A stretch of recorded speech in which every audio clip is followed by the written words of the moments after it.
Today in honors biology, we're going to talk about water and acid bases. But just as a quick review, on last class period we talked about bonds, and we had ionic bonds and we had covalent bonds. Here is a transparency showing you the formation of sodium ion. So when sodium lost its outer electron, it became positive, so it is a sodium cation.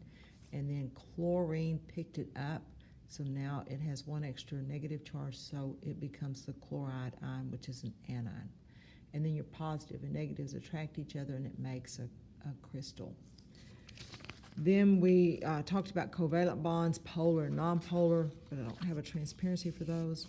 And then we talked about water, and when you have a water molecule, the oxygen pulls on the electrons more than hydrogen does, and so oxygen develops a partial negative charge. This is the Greek letter delta, that means partial, and then your hydrogens develop partial positives.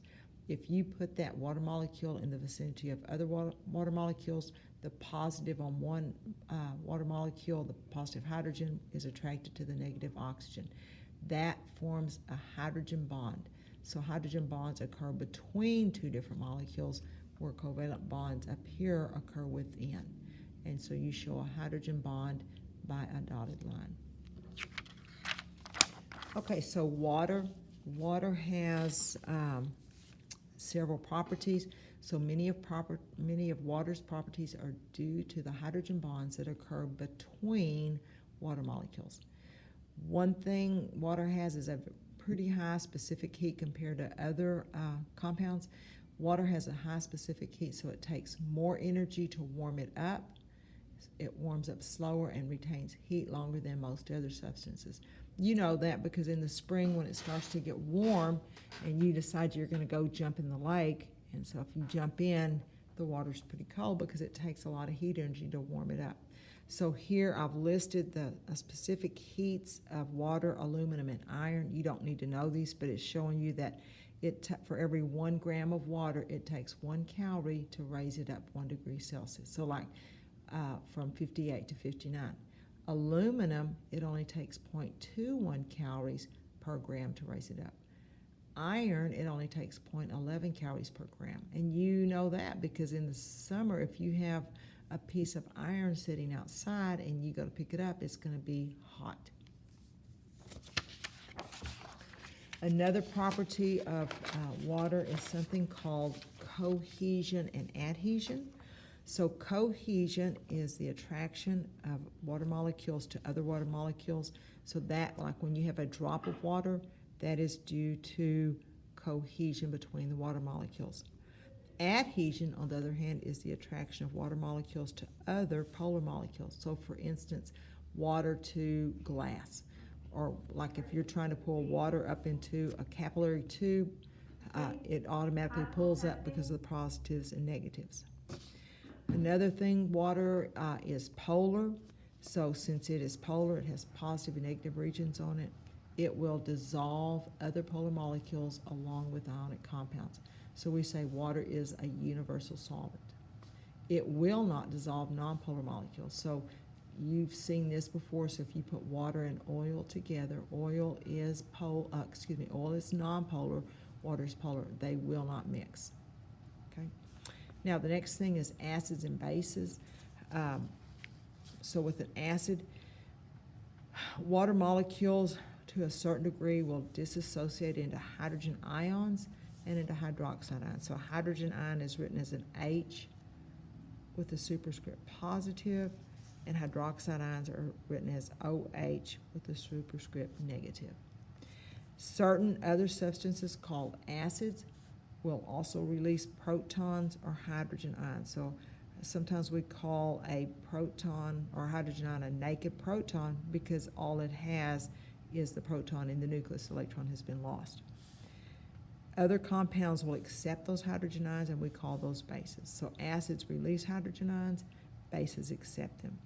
So bases are compounds that release and bases can also be compounds that release hydroxide ions. The pH of a solution will depend upon the concentration of hydrogen ions. So when you see a pH value, that is telling you something about the hydrogen ion concentration. So we're going to draw a pH scale. So if the normal pH scale goes from 0 to 14, right in the center is 7. At a pH of 7, your hydrogen ion concentration equals your hydroxide. Then you number off 1, 2, 3, 4, 5, 6. They should be equally spaced, which mine are not.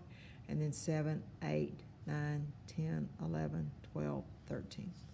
So this is 1, 2, 3, 4, 5, 6, and then 8, 9, 10, 11, 12, 13. Okay? Each jump, so from 7 to 6, there are 10 times more hydrogens. Okay? So from 7 to 5, it would be 10 times 10 would be 100 times more hydrogens. Or from 7 to 4, 10 times 10 times 10 would have 1,000 more hydrogen ions. As you move to the left, a solution becomes more acidic. So we would say a 1 is more acidic than a 4 because you have more and more hydrogen ions. As you move to from 7 to 14, it becomes more basic.